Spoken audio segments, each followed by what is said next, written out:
Canada का CPI data आज release हुआ है for the month of March और उसके मुताबिक इन्फ्लेशन जो है वो 5.2 से करके 4.3% आ गई है ऑन ईयरली बेसिस, जो कि एक सिग्निफिकेंट शार्प डिक्लाइन है compare to the last month. And इस लेवल की इन्फ्लेशन हमने लास्ट टाइम कब देखी थी? अगस्त 2021 में।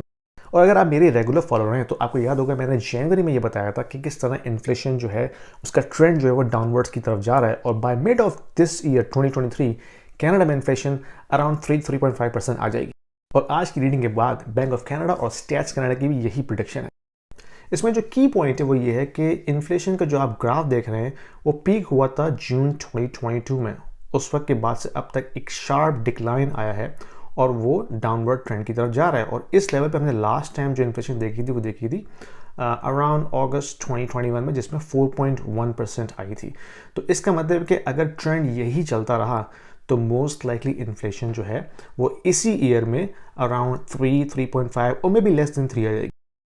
लेकिन कंज्यूमर्स के लिए एक कंसर्निंग बात यह है कि फूड और शेल्टर प्राइसेस अभी भी जो है वो इंक्रीज हो रही हैं, both year over year basis as well as month over month basis.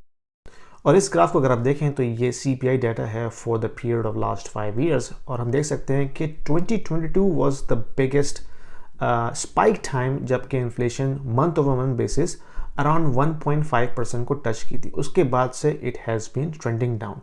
थोड़ी सी स्पाइक्स आई हैं लेकिन मोर देन 0.5% नहीं रही। तो अगर यही ट्रेंड रहता है then most likely by mid of this year और maybe by end of this year we will likely to see the yearly CPI reading coming down to 3 और मे बी सब 3%।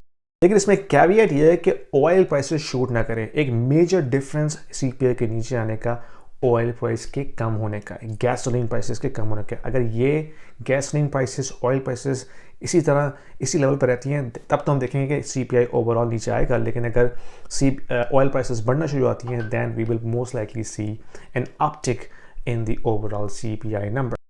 यहाँ पे बैंक ऑफ कनाडा को credit देना बहुत ज़रूरी है क्योंकि उनका जो रेट हाइक पॉज करने का डिसीजन था 2 महीने पहले, वो अब हमें नज़र आ रहा है कि वो काफ़ी अच्छा डिसीजन था। और अक्सर लोग इस पे तनकीद कर रहे थे कि उन्होंने बहुत अर्ली अपना रेट पॉज कर दिया है क्योंकि फेडरल रिजर्व US में अभी भी रेट इंक्रीज़ कर रहा है। तो जो डिफरेंशियल था इंटरेस्ट रेट का वो काफ़ी वाइड हो रहा था, जिसकी वजह से कैनेडियन डॉलर पे प्रेशर आना था। लेकिन अब हम देख रहे हैं कि CPI सिग्निफिकेंटली शार्प डिक्लाइन हुआ है और most likely within next 2 और 3 months we will see it is hitting 3%। अगर रेट हाइक पॉज नहीं होता देन उसका डैमेज कैनेडियन इकोनॉमी पे काफ़ी ज़्यादा होना था, खास करके बैंकिंग सेक्टर में, क्योंकि हमने US में देखा है कि बैंक्स किस तरह कोलैप्स किए हैं। अभी तक कैनेडियन बैंक्स बचे हुए हैं लेकिन who knows this would have been much worst if they continue.